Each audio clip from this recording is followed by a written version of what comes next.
கண்டு எண்ணம் யாவும் அல்ல ஊமையாகி நின்றதென்ன சொல்ல ஒரு வார்த்தை அல்ல அல்ல ஒரு வார்த்தை புரியாதா எந்த வார்த்தை சொல்லவில்லையோ நீ எந்த வார்த்தை எந்த கண்களால் நான் ஒரு ஜாடையில் சொன்னேன்னு தெரியாதா புரியாதா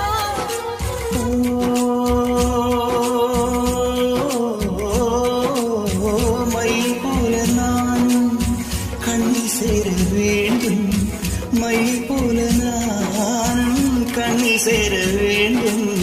பூவை போல நானும்